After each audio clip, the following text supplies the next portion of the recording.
sociólogo y aficionado a la historia.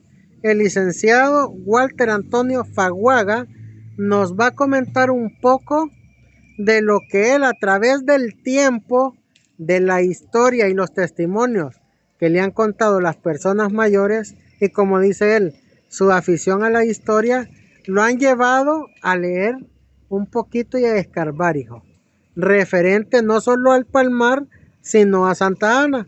Así es que ahorita yo los voy a dejar con él para que él nos cuente un poco de este rollo, porque mire, yo tenía un montón de preguntas, ya se las hice, ya me las aclaró, ahora se las va a aclarar a usted. Bueno, señores, entonces aquí ya estamos con el licenciado Walter Antonio Faguaga. Licenciado, mucho gusto y bienvenido no solo a mi canal, sino bienvenido a este viaje al tiempo que yo he hecho.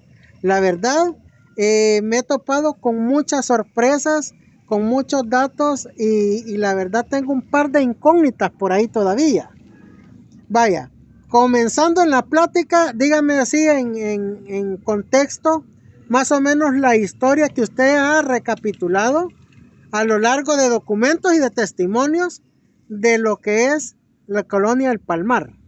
Sí, bueno, como decíamos, yo soy sociólogo de profesión, pero soy un aficionado a la historia. De hecho, hubiese querido estudiar historia, pero cuando me formé académicamente no estaba esa carrera aquí en Santa Ana. Pero la sociología ve mucho la historia y mi interés particular es siempre porque es un campo de conocimiento importante. Hay una frase de un historiador que dice, el pueblo que no conoce su historia está condenado a repetir el error del pasado. Pero más que eso, la historia nos ayuda un poquito a comprender nuestras raíces, nos da identidad, nos da valores y nos permite pues saber realmente de primera mano un poquito de lo que somos y posiblemente hacia dónde vamos. Pues, ¿qué hemos recopilado del Palmar? Pues mi primer fuente fue mi abuelita Rosita, que casi vino, no es de las fundadoras, pero vino en ese tiempo. Y de ahí he encontrado amigos como Ricardo Marcía, que me han dado mucha información, mi tío Gil también, y otras personas con las que he ido hablando con el tiempo que me han dado algunas fuentes. Y en mi parte personal, he ido recopilando evidencias, documentos, porque tengo ahí el trabajo pendiente de poder escribir ya directamente más académicamente sobre el tema de lo que es una de las colonias más icónicas de Santa Ana, y por qué no decirlo todo El Salvador. La colonia del Palmar es fundada allá por el año 1952. Estamos hablando de noviembre.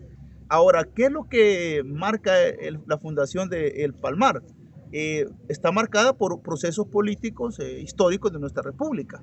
En el año 1948 acontece lo que es la revolución del 48, que fue un hecho dirigido por militares que derrocaron en ese momento al coronel Osmín Aguirre, quien era un sucesor directo de la línea de Martínez.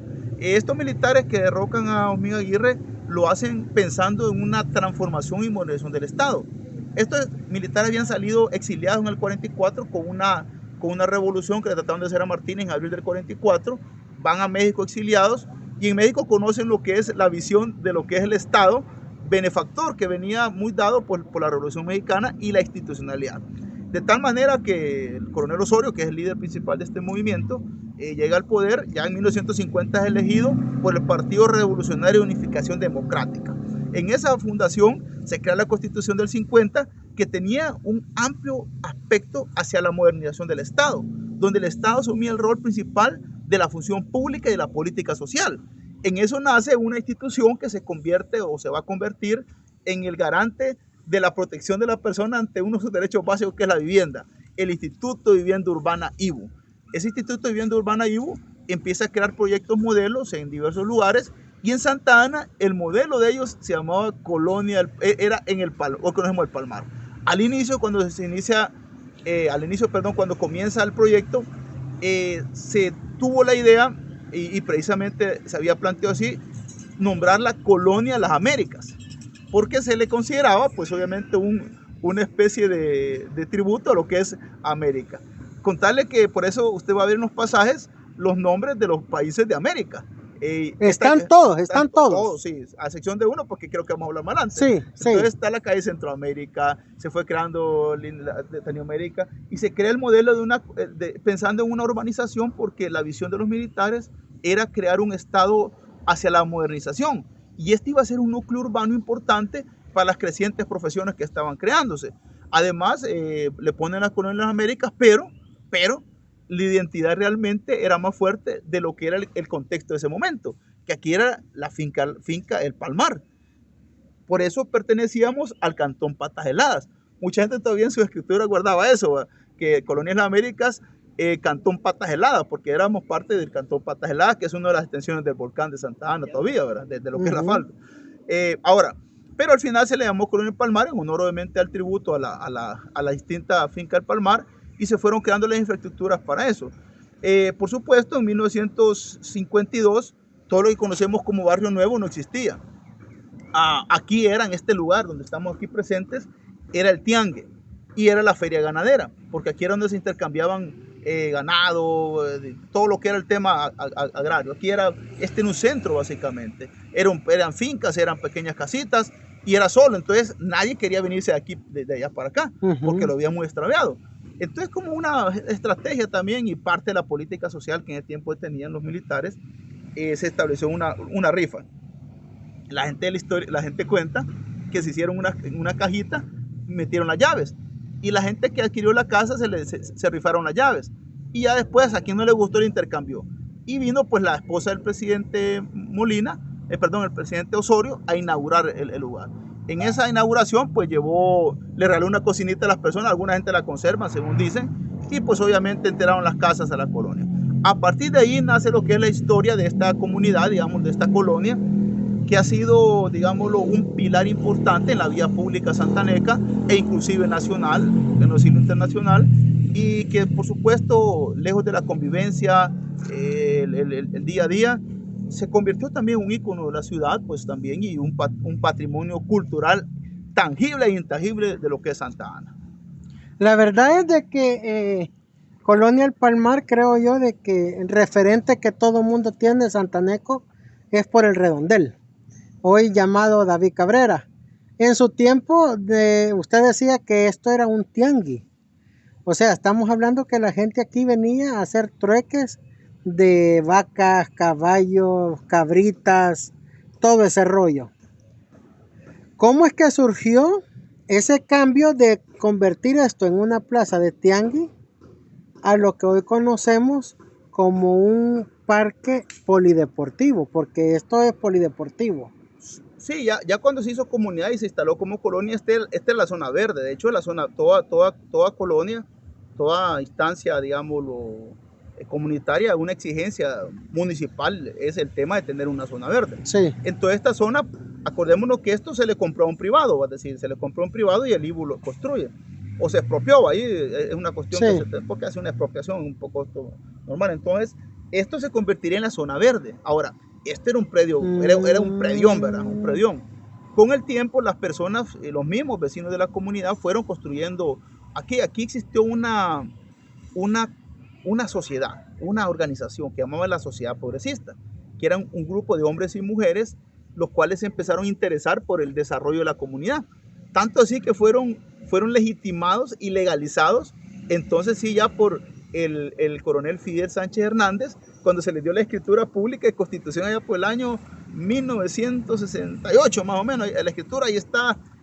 En 1966, de hecho, ahorita se las estoy poniendo aquí en pantalla a ustedes para que ustedes vean esa escritura pública. Correcto, es una escritura pública que se les da, se legitima, se les da tiempo, y dicen que fueron a visitarlo directamente y le entregó eso.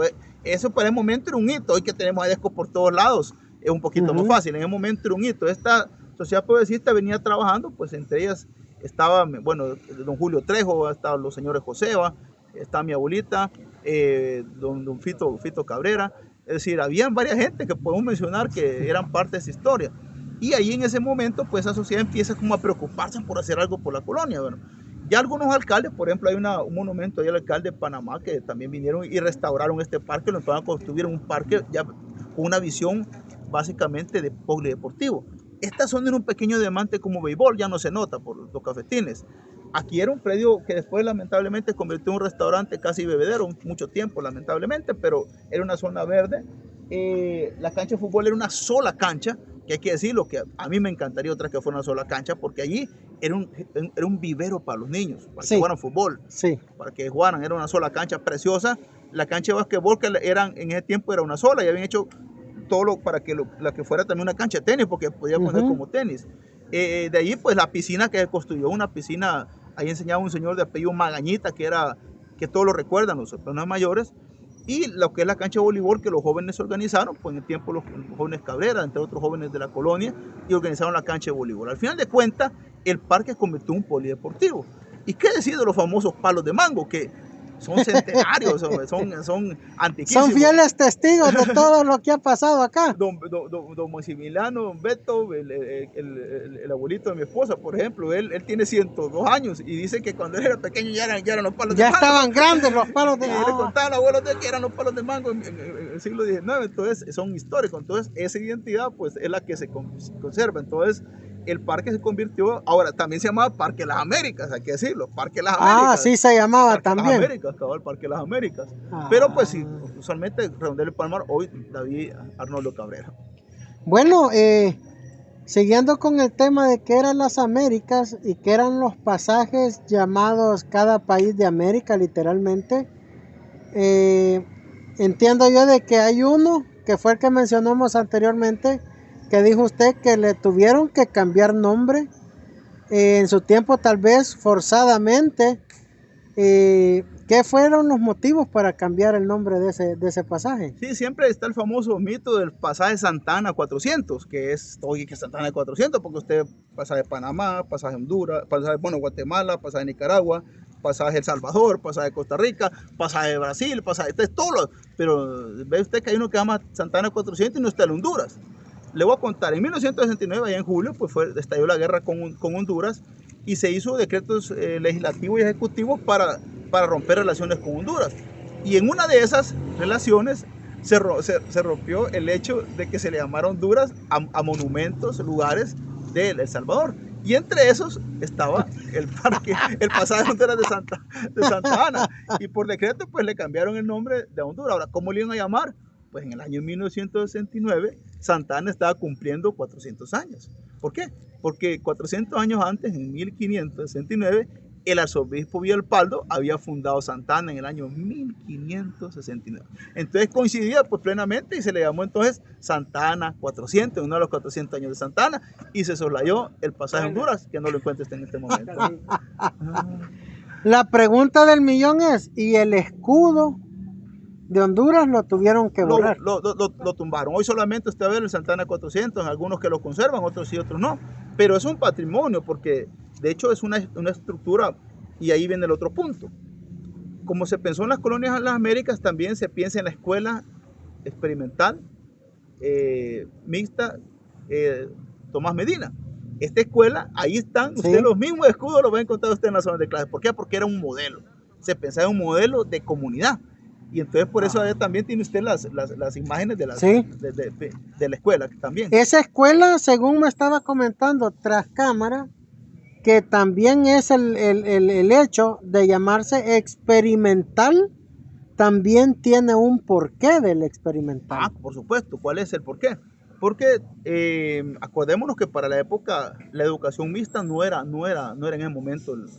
En ese momento la cultura era el hombre a un lado y niña a otro, señorita a otro lado. La Mariano Méndez, escuela de caballeros, escuela de señoritas, entonces estaban separados. Entonces el Estado empieza obviamente a repensar, y acordemos que los militares empiezan a repensar la sociedad en el modelo que ellos lo veían, y empiezan a ver la posibilidad de un modelo educativo mixto, pero también integral. Por eso escuela experimental mixta Tomás Medina. Ahora, ¿qué es lo que buscaba esta escuela? Esta escuela, por eso usted es grande, es una escuela grande, por un buen terreno, y también tenía su cancha de béisbol, fútbol, básquetbol, y era muy amplia, porque la escuela estaba pensada para un modelo de sociedad donde los niños estuvieran resguardados todo el día. Por eso en la mañana llegaban, se les daba desayuno, recibían la parte académica en la mañana. Por las tardes eran hoy le decimos actividades integradoras, pero así decimos ahora en los modelos de escuelas inclusive de tiempo pleno, le dicen ahora. Pero en ese momento las tardes se iban a ocupar para aprender oficios, artes. Es donde ahí salía un zapatero, un carpintero, Un talabartero, que eso ya no hay en este momento. Correcto, era un modelo, sí, un modelo de formación. Por eso que se esperaba que la escuela en la mañana surtiera las bases de la educación, digamos, lo académica, y en la tarde la formación para la vida. Hoy lo vemos en el tiempo posiblemente como algo lejano, pero en ese momento, créame que era muy bueno y creo que la sociedad tuvo algunas cuestiones que eran importantes que a rescatarlas. Ese modelo, pues, y por eso se llamaba, era experimental, porque era un experimento en palabras cristianas. Y creo yo de que se estaba también hasta en cierto punto quebrando el paradigma de niños a un lado y niñas a otro lado. Exactamente, porque acordemos una parte importante de la Constitución de 1950, que es la primera constitución que permite el derecho al voto en las mujeres. Entonces, por lo tanto, la mujer ocupa un nuevo espacio en la sociedad. Ajá. A raíz de eso es que vienen y quieren hacer este tipo de proyectos de las escuelas que ya sean mixtas. Correcto, ¿por qué? Porque la mujer ya va a ser ya no va a ser la visión de la mujer, porque, bueno, de Gerardo Barrios, o sea, 100 años antes, la mujer empezó a ser tomada en cuenta en la educación. Gerardo Barrios viaja a Europa como 4 meses, cuando toma su mandato en 1860, y viene a Europa viendo que las mujeres estudian igual que los hombres. Y empieza a ver cómo, pero obviamente lo bloquearon, ¿verdad?